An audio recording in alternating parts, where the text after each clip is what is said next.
even when I was a bit of a wokey myself, I still had resistance towards this idea of being an activist. Something always seemed not just like sinister or dark, but what I first recognized is that there's something disingenuous about it. And I'm not saying that every person who's out there marching in the streets, etc., does not actually believe in what they're doing. But I always had this notion that there's something else going on here besides what meets the eye. It's like, oh, is this really about change?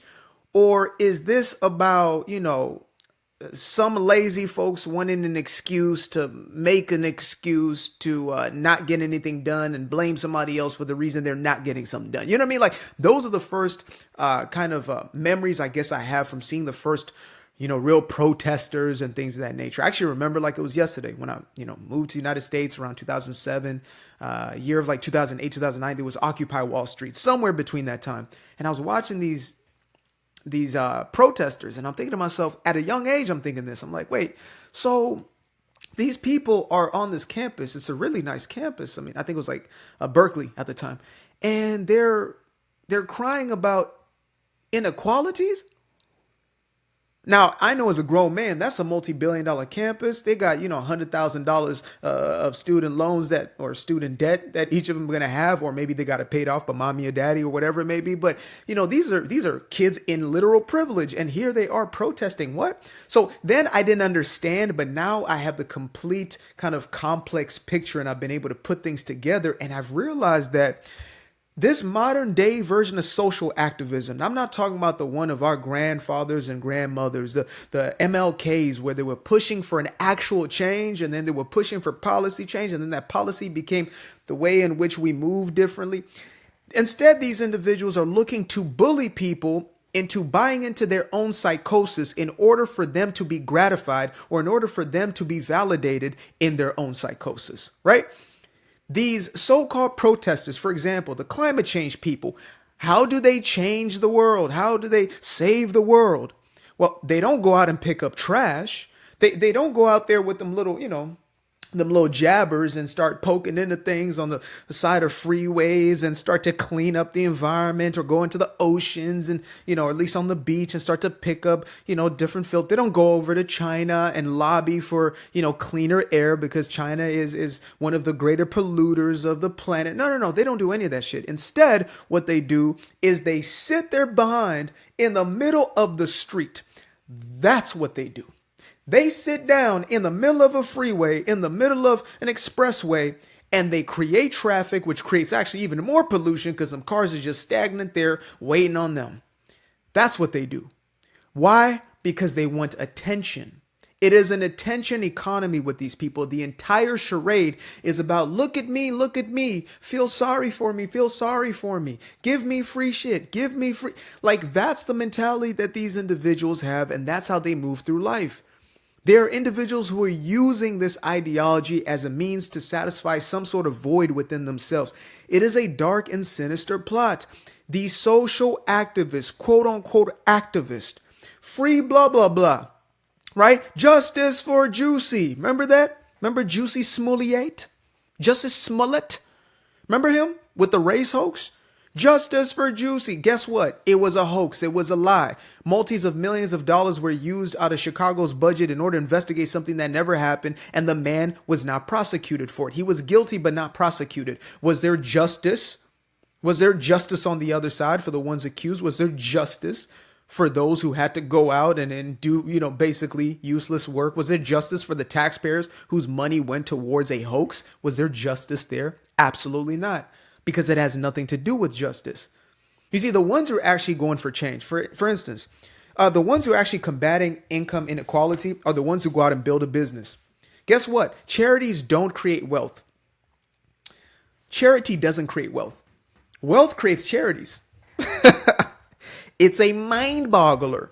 It takes an individual to generate wealth, to create something, whether it's a product or service, that then generates wealth, right? Capital.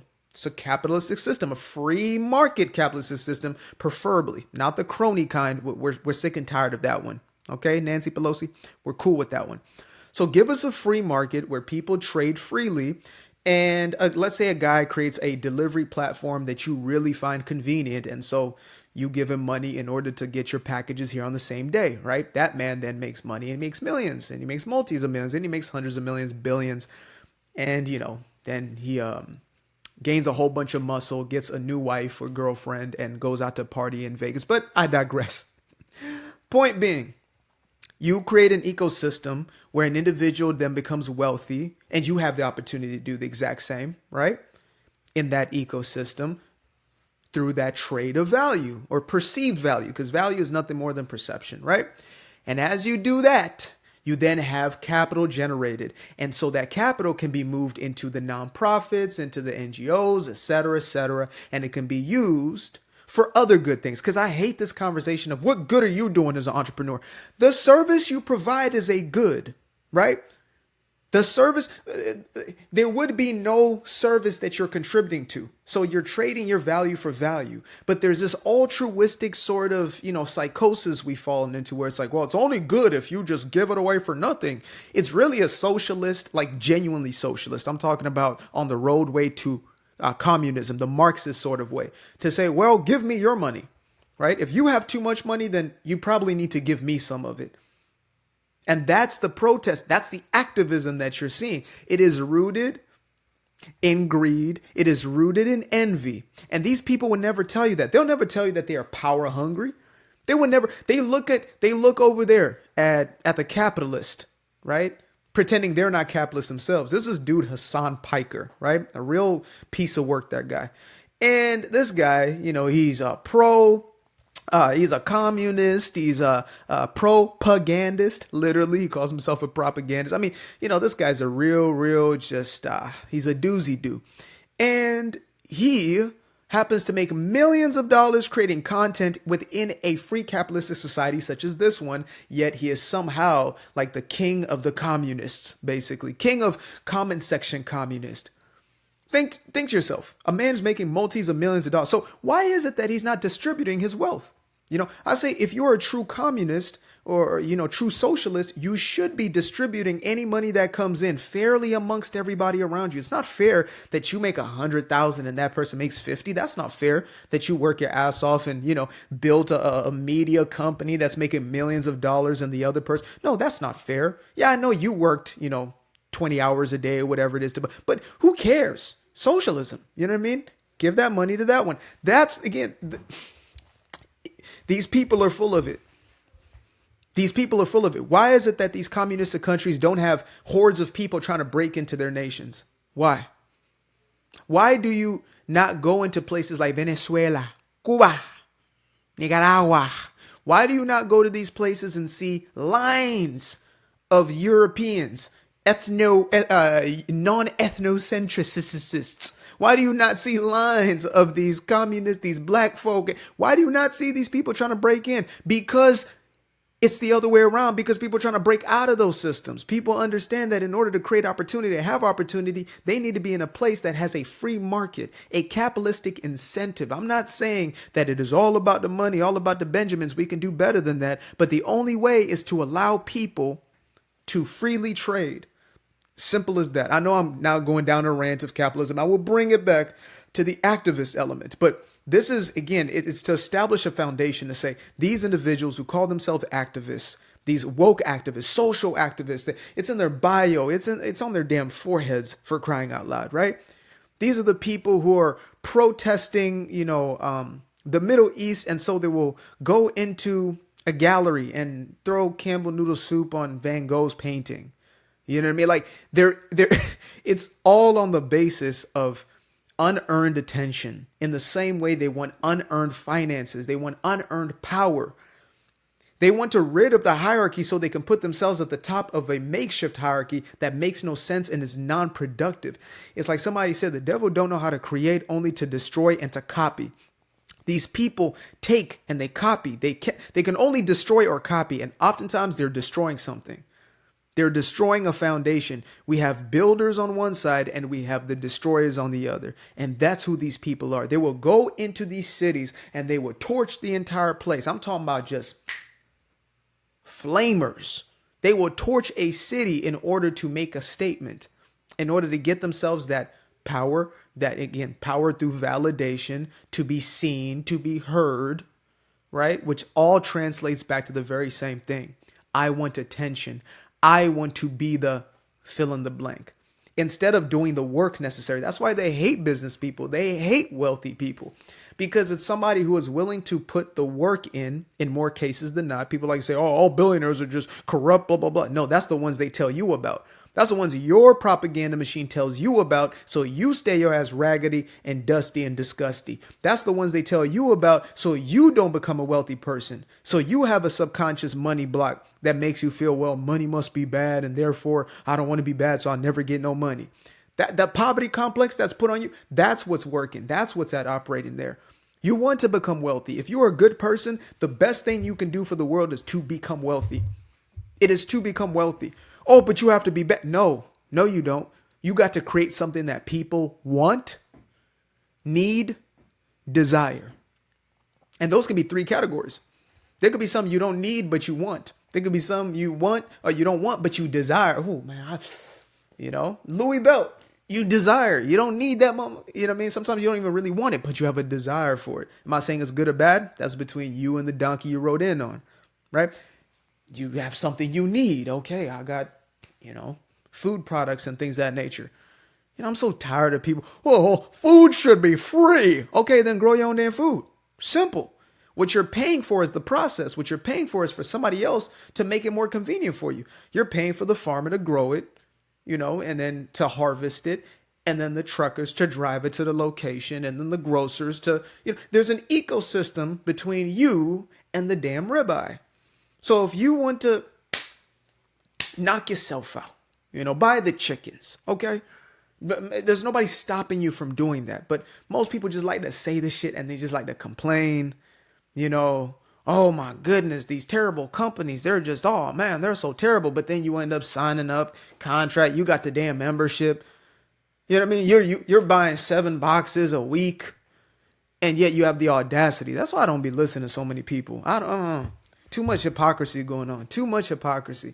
And I'm the type of dude who said, you catch me on the hypocrisy, call me the hell out. I don't want to be a hypocrite. That's one thing I fear more than anything else, is to be hypocritical, is to be two-faced, two-sided, to be anything more than real. Like, I'm cool off that. Show me my blind spots. If I'm not seeing things, go ahead and call that out on me with me. I have my perspectives and my opinions, but, I never want to contradict them. So I'm not going to sit here and say, oh man, Apple's a terrible company. Look, I got Apple here. Damn, where's my watch? I don't even know where the hell what Apple there. I believe in the company because I'm voting for it every time I purchase one of their products. I believe in the company. That's the truth about it. I can talk all this slick talk. Oh yeah, I don't believe in these corporations. All these corporations are terrible, but I'm using it. It's cap. These are it's that quasi activists. They want to be activists the easy way. They don't want to be out there with the dog sicked on them like they did with MLK. They don't want that. Nah, They want to post a black square on the IG. That's what they want to do. They want to signal to you that they are that, but they really ain't that. So yeah, we got to expose this, folks. I know I'm preaching to somebody today. I'm not preaching to somebody today. Somebody's thinking to themselves, thank God. You probably thinking of somebody who you need to send this to right now. Somebody who got in their bio, activist. Nigga, you need to activate yourself a goddamn job, a business, something. Activate your butt out of bed. Like, you need to activate yourself out of that rut that you've created. That's the activist you need to be. Activate. Sharanakanda. I used to be afraid of the dark, place unknown like a heart in their heart. I used to see my life in the bar. Now the kids unchained, every shackle is lost. 2 steps in the moonlight, 2-step in the daytime. You just know when it feel right. You got a feeling the time's not. See you through those shades that I just threw on. Through my lenses, you just can't do no wrong. I fell in love with myself again. I fell in love with myself. I Fell in love with the sunshine. Fell in love with the light. I fell in love with the full moon. I fell in love with the night. I can see the light again. I can see the light. You can see the life in him illuminate the night. I know the time is taking. A 365, that's a full rotation. I see you looking up, you know them constellations. Constantly gazing like house of praises, you get to praising.